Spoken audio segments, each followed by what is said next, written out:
The Circles in the Sky by Karl James Mountford.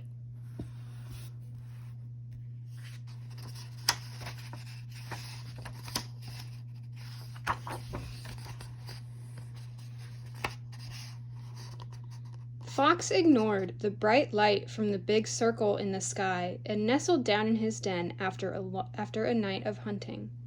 He couldn't settle, though, because of the loud chorus of noise outside. It was those birds, singing for all to hear.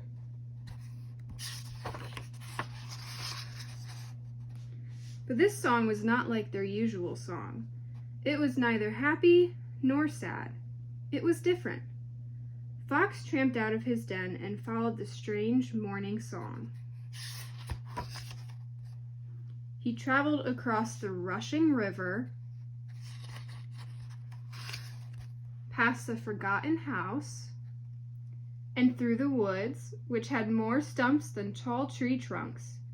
Before Fox knew it, the day had become a lot older, when suddenly the song ended and Fox came to a halt. The bird song had led him to a place where all kinds of flowers grew. Fox couldn't remember having been to a place like this before. Distracted by his surroundings, Fox almost didn't notice the huddle of birds until they burst into flight, as birds often do. And there, in the clearing, was something small, something still perhaps forgotten. It was just a bird. Fox moved closer and closer, but Bird did not move. Not a little, not a bit. Fox tried scaring Bird, but Bird didn't frighten. He found a worm for Bird to eat, but Bird didn't bite. Fox tried singing, but Bird didn't join in. Nothing seemed to work. Nothing seemed to help. Fox couldn't understand why. What could he do for the broken bird? Beknownst to Fox, a lofty moth had been watching for some time. Moth was curious about the odd fox. Bird doesn't need fixing, Fox. Bird just isn't here anymore, said Moth kindly. What do you mean, Moth? Bird's right here, all bird-shaped, Fox gestured. Well, sometimes there can be a different kind of here. Bird's not here anymore in the way you and I are. You make no sense, Moth. Oh, said Moth, shrinking back. Neither creature spoke for a little while. They just sat in the quiet with the bird. Moth was the first to break the silence. She flew up in the sky and around the circle in the sky, calling, "Do you know what this is?" "The circle in the sky," Fox said grumpily. "It's called the sun," continued Moth.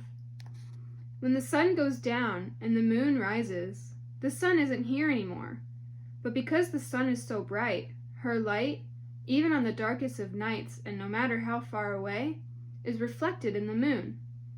So even if the moon can't see or be with the sun, he never forgets that she was once here."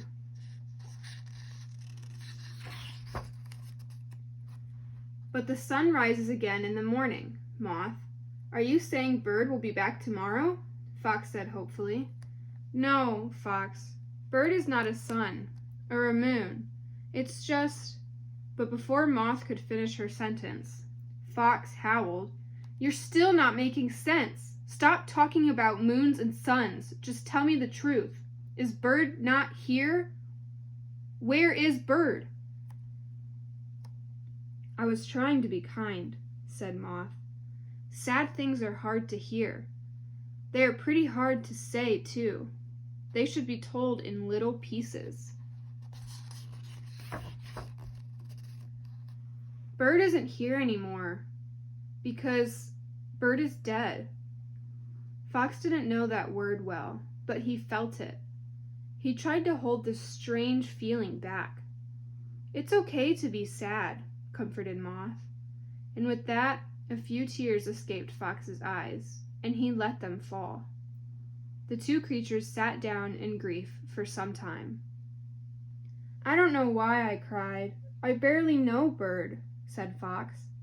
"It's just all so very sad," helped Moth. "I think I understand what you were saying earlier, Moth, about the circles in the sky.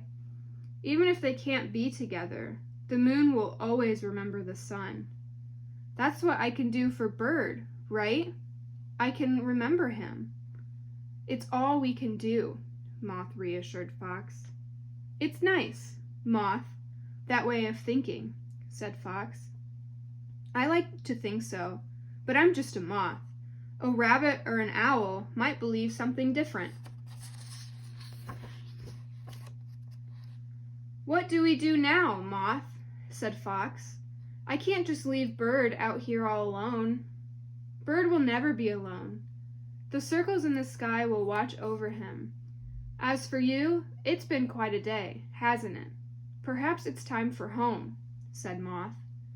"Home seems so far away from here," Fox sighed. "If you want, I could keep you company on the journey," Moth offered. "We just have one last thing to do before we start the long walk back." Moth and Fox set Bird among the wildflowers and said a last goodbye.